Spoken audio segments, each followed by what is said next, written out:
안녕하십니까. 저는 가천대 길병원 내분비 대사내과에 근무하는 이기영입니다. 오늘은 뇌하수체 종양에 대해서 말씀을 드리고자 합니다.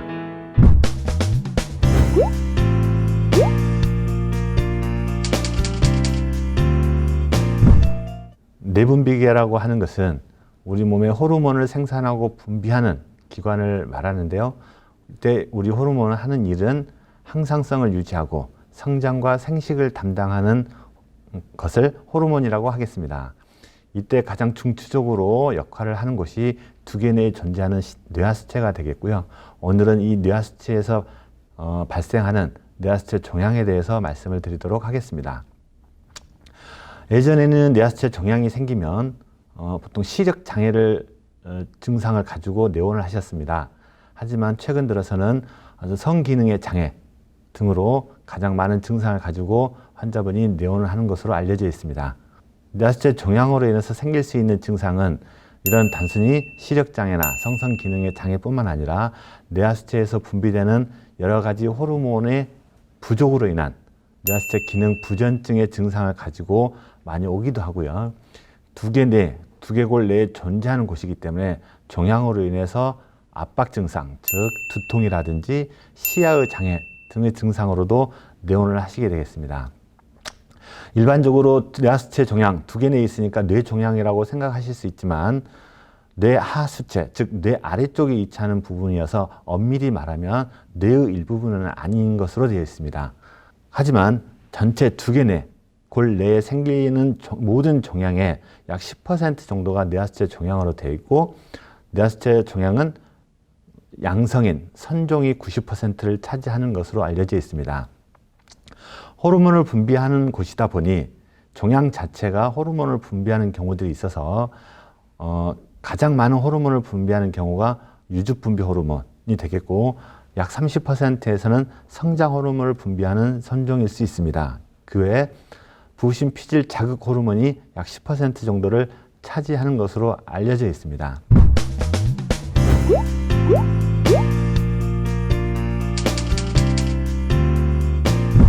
적게는 11%에서 많게는 20%까지도 보고하고 있으나 우리나라에서는 아직까지 유병률 자체는 알려져 있지 않습니다. 미국의 경우가 되겠고요. 약간 인종별로 차이가 있어서 가장 많은 경우가 흑인들이 30%가 넘는 유병률을 보인다고 하나, 이 역시도 흑인에 있어서 뇌경색 질환이 많다 보니 그래서 MRI를 자주 촬영하게 되고, 그래서 흑인에게서 더 많이 발견되는 것으로 알려져 있습니다. 하지만 우리나라의 경우 당뇨병의 유병률이 7 내지 10%로 보고 있기 때문에 우리나라도 정확한 유병률을 조사하면 당뇨병보다 오히려 더 많이 발견될 수 있는 그런 유병률을 가질 가능성도 충분히 있다고 하겠습니다.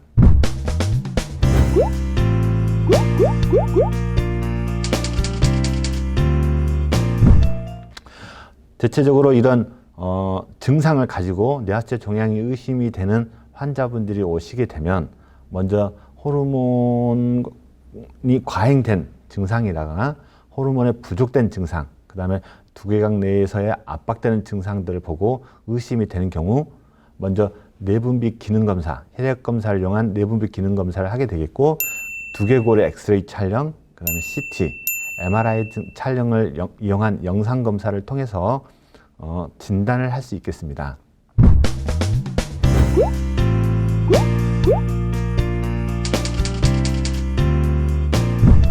치료로는 두개각 내의 종양이기 때문에 대부분 수술을 생각하실 수 있지만 수술을 하는 경우는 그렇게 많지가 않아서 물론 수술도 있고 약물 치료도 있지만 먼저 수술에 적응증이 되는 경우에 한해서 수술을 시행하는 경우가 있고요.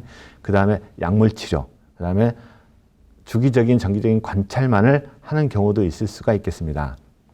첫 번째, 기능성 뇌하수체 종양, 즉 암은 아니더라도 선종이지만 특정한 호르몬을 과잉 분비하게 되는 경우에 또 다른 문제점을 야기할 수 있기 때문에 이런 기능성 뇌하수체 종양인 경우에는 대부분 첫 번째 치료가 수술이 되겠습니다.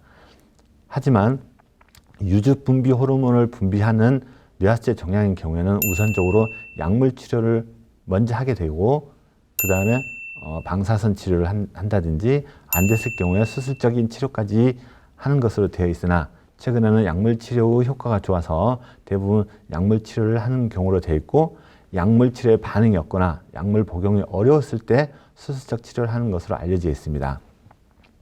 그 외 다른 호르몬을 분비하는 뇌하수체 종양은 대부분 다 1차적으로 수술을 하고, 수술에 완전 치료가 되지 않았을 경우에 약물 치료로 이어져 가는 경우가 있겠습니다.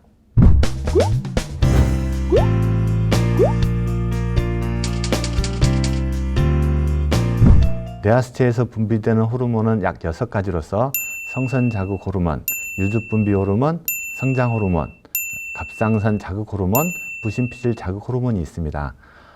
이 각각의 호르몬들은 하는 역할이 있으나 뇌하수체 종양으로 인해서 호르몬의 분비가 결핍되는 경우에 여러 가지 증상들을 나타낼 수 있습니다. 그 호르몬의 특징적인 결핍 증상을 보인다고 하더라도 누구나 쉽게 느낄 수 있는 비특이적 증상을 나타낼 수도 있습니다. 즉 만성적인 피로감이라든지 쉽게 잘 낫지 않는 감기 같은 증상을 보일 수도 있기 때문에 여러 가지 치료에도 불구하고 어떤 병에 호전이 없을 경우에는 적어도 한 번쯤은 그런 뇌하수체 질환을 의심해 보는 것도 좋으리라고 생각합니다. 오늘은 여기까지고요. 다음 시간에 다른 주제로 찾아뵙도록 하겠습니다. 감사합니다.